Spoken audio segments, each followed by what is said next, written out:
Salut, je suis Kristen. J'aime mon nom. Je suis une adolescente de 17 ans. Assez âgée pour mieux le connaître, mais encore trop jeune pour s'en soucier. Je suis charmante et belle. Récemment, j'ai déménagé dans une toute nouvelle maison à Moscou. Je suis la réceptionniste en chef d'un restaurant en même temps que je fais mes études secondaires. J'ai atteint ce stade après avoir été victime de la mauvaise vie que ma mère adoptive m'a infligée avec force. J'ai passé les 2 pires années de ma vie avec cette dame. J'ai été adoptée dans un orphelinat à l'âge de 15 ans par une dame. Je l'ai immédiatement appelée maman sans aucune hésitation. J'étais heureuse d'être adoptée par quelqu'un et aimée aussi. Ma mère n'était pas une personne riche. Elle avait une petite maison, mais j'ai été traitée comme une princesse dans ma nouvelle maison. Elle m'aimait inconditionnellement. Elle a exaucé tous mes vœux. Je me suis sentie la plus chanceuse. Mais plus tard, son comportement a changé. Elle a commencé à me forcer à faire les choses qu'elle aimait et qu'elle voulait. Elle m'a retirée de l'école et a arrêté mes études. Elle a commencé à me mettre au régime, à me donner des soins de beauté. Peut-être ne faisait-elle pas cela pour ma santé et ma beauté. Elle avait quelque chose de dangereux en tête. Un jour, maman m'a donné une robe et m'a ordonné de me préparer. Je n'en avais aucune idée. Quelqu'un était venu me chercher, je ne les connaissais pas. Ma mère m'a forcée à aller avec eux. Quand j'ai essayé de m'opposer à elle, elle m'a giflé sans pitié. Je devais y aller. Mais j'avais un mauvais pressentiment. J'étais impuissante, je devais partir. On m'a emmenée dans un grand manoir. C'était un endroit riche, moderne, élégant et sans goût, opulent. Un grand homme, beau mais âgé, est venu me voir et m'a emmenée dans une chambre. J'avais peur. J'étais piégée. J'ai été forcée de me déshabiller et j'étais impuissante.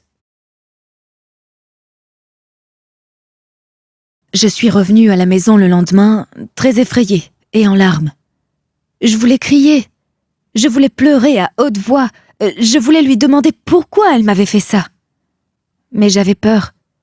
Et j'ai décidé de l'oublier comme un mauvais rêve et de continuer ma routine de vie. En l'espace de 2 jours, maman a refait la même chose. Elle m'a donné une nouvelle robe et m'a ordonné de me préparer. J'étais complètement hors de moi à présent. Je m'y suis opposée sans crainte et je lui ai dit que je n'irais pas à n'importe quel prix. Je ne l'ai même pas laissé me gifler. Je suis devenue courageuse pour moi-même.